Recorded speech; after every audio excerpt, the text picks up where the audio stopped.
नमस्कार भक्तजनों। आज मैं शिव पुराण महात्म श्री रुद्र संहिता तृतीय खंड के तीसरे अध्याय का वर्णन करूंगा।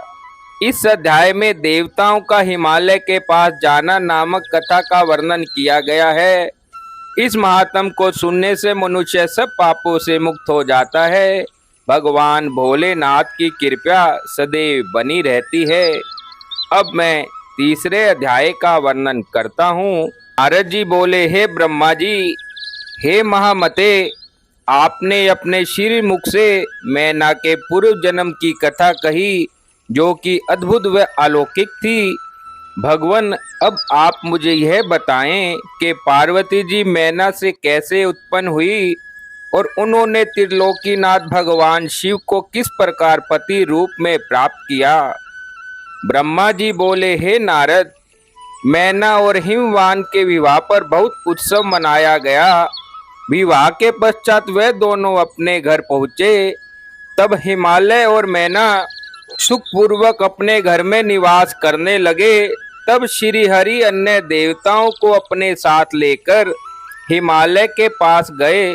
सब देवताओं को अपने राज दरबार में आया देखकर हिमालय बहुत प्रसन्न हुए।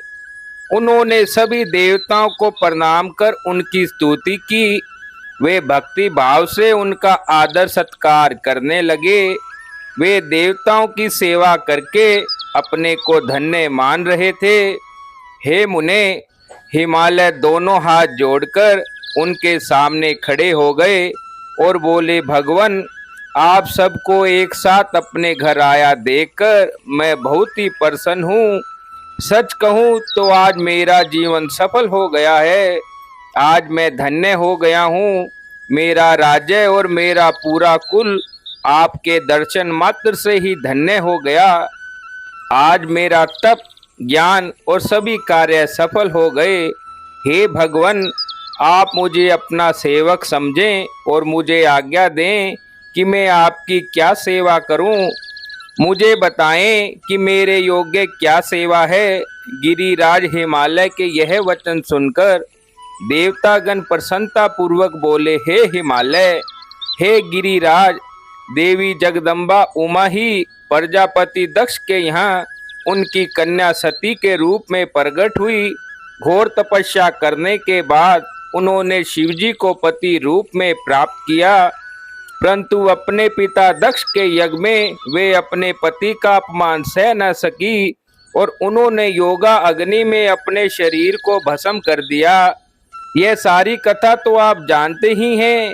अब देवी जगदम्बा पुण्य धरती पर अवतरित होकर शिवजी की अर्धांगिनी बनना चाहती है। हे हिमालय, हम सभी यह चाहते हैं कि देवी सती पुण्य आपके घर में अवतरित हो। श्री विष्णु जी की यह बात सुनकर हिमालय बहुत ही प्रसन्न हुए और आदर पूर्वक बोले, हे भगवान, यह मेरे लिए बड़े ही सौभाग्य की बात है कि देवी मेरे घर आंगन को पवित्र करने के लिए मेरी पुत्री के रूप में प्रकट होगी।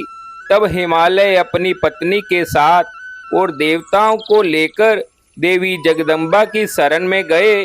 उन्होंने देवी का सिमरन किया और श्रद्धा पूर्वक उनकी स्तुति करने लगे।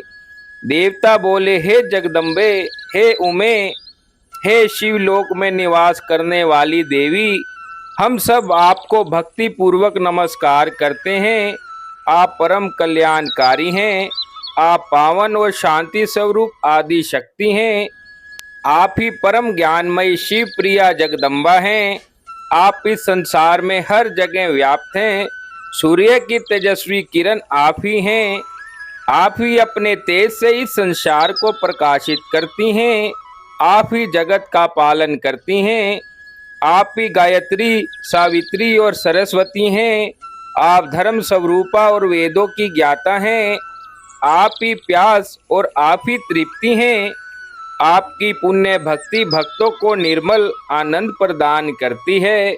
आप ही पुण्य आत्माओं के घर में लक्ष्मी के रूप में और पापियों के घर में दरिद्रता और निर्धनता बनकर निवास करती हैं।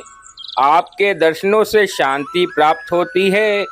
आप ही प्राणियों का पोषण करती हैं। आप ही नीति हैं। और सामवेद की गति हैं। आप ही ऋग्वेद और अर्थवेद की गति हैं।